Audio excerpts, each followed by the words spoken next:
নমস্কার বন্ধুরা, কিচেন আগমনীতে আমন্ত্রণ জানাই সবাইকে। চলে এসেছি আজ গাছে টাটকা এঁচোড়ের রেসিপি নিয়ে। আজ আমি এঁচোড় চিকেন দিয়ে রান্না করব। আপনারা বাড়িতে অনেক রকমভাবে এঁচোড় রান্না করে থাকেন। আমি খুব অল্প উপকরণ দিয়ে ঘরোয়া পদ্ধতিতে অল্প সময়ের মধ্যে রান্নাটি করব। তাই প্লিজ বন্ধুরা ভিডিওটি শেষ অবধি দেখার অনুরোধ রইল। প্রথমে আমি একটা গাছে টাটকা এঁচোড় নিয়ে নেব। এবার এঁচোড়টা কাটার আগে আমি হাতে সর্ষের তেল মেখে নেব, যাতে হাতে আঠা লাগলেও আঠাটা ভালো করে পরিষ্কার করা যায়। এবার এঁচোড়টা আমি খুব মোটা করে ছালটা তুলে নেব। এবার আমি এঁচোড় একটু বড় বড় করে কাটবো, খুব ছোট কাটবো না। এঁচোড় কেটে জলের মধ্যে দিয়ে দেবো। চিকেনটা আমি পরিষ্কার করে ধুয়ে নিয়েছি। চিকেন আমি খুব বড় সাইজের করিনি, মিডিয়াম সাইজেই করেছি।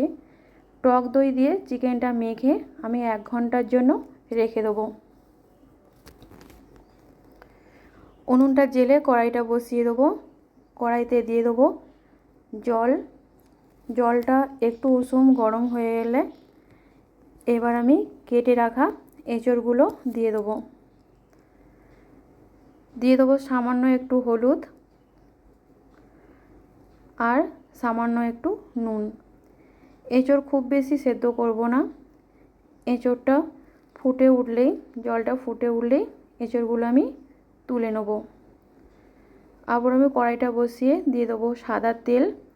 টমেটো, পেঁয়াজ, রসুন, কাঁচা লঙ্কা, আদা আমি সাদা তেল দিয়ে হালকা করে ভেজে নেব। হালকা করে আমার ভাজা হয়ে গেছে। এবার আমি এগুলো সমস্ত কিছু তুলে নিয়ে শিলেতে বেটে নেব। খুব মিহি করে আমি বাটবো না। ওই তেলের মধ্যেই আলুটা আমি মিডিয়াম সাইজের কেটেছি। হলুদ গুঁড়ো আর নুন দিয়ে হালকা লাল লাল করে ভেজে তুলে নেব। আবারও দিয়ে দেবো সর্ষের তেল, ফোড়নে দেবো তেজপাতা, লবঙ্গ, এলাচ। ফোড়ন থেকে একটা সুন্দর গন্ধ বেরোলে এবার দিয়ে দেবো কেটে রাখা পেঁয়াজ।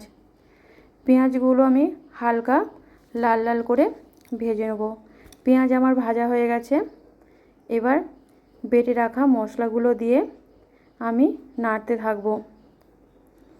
বেশ কিছুক্ষণ নাড়তে থাকবো। এবার আমি দিয়ে দেবো হলুদ গুঁড়ো, জিরের গুঁড়ো, ধনে গুঁড়ো,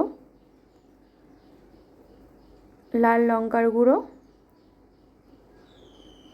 আর লঙ্কার গুঁড়ো দিয়ে সামান্য একটু জল দিয়ে দেবো, যাতে কড়াইতে মশলাগুলো না লেগে যায়।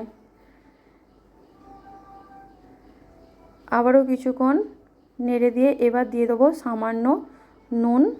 নুনটা স্বাদ মতো বুঝেই দিতে হবে। ভালো করে সমস্ত মশলা আমি কষিয়ে নেব।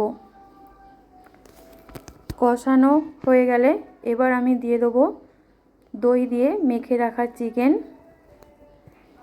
দিয়ে ভালো করে আমি নাড়তে থাকবো। চিকেন আর মশলাগুলো ভালো করে কষানো হয়ে গেলে এবার আমি দিয়ে দেবো এঁচোড় আর ভেজে রাখা আলু। এঁচোড়টা আমি ভাজিনি। এঁচোড় ভাজলে কি হয়, এঁচোড়টা শক্ত হয়ে যায়।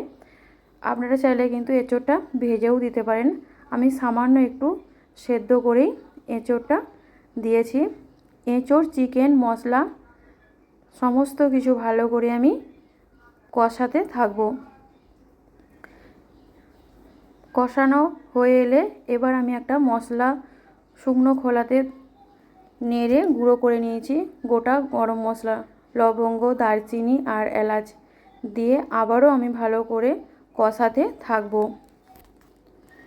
ভালো করে কষানো হয়ে গেলে এবার আমি দিয়ে দেবো জল। জলটা আমি উষ্ণ গরম জল দিয়েছি, যাতে স্বাদটা ভালো হয়। রান্নাতে সবসময় গরম জল ব্যবহার করাটাই ভালো।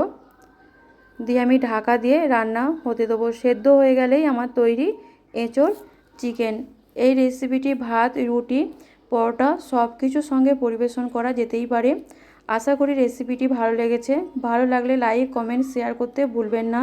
নতুন বন্ধুদের বলবো প্লিজ চ্যানেলটি সাবস্ক্রাইব করে শেয়ার করার জন্য। আজ তাহলে এই পর্যন্ত। হাজির হব নতুন রেসিপি নিয়ে। ধন্যবাদ।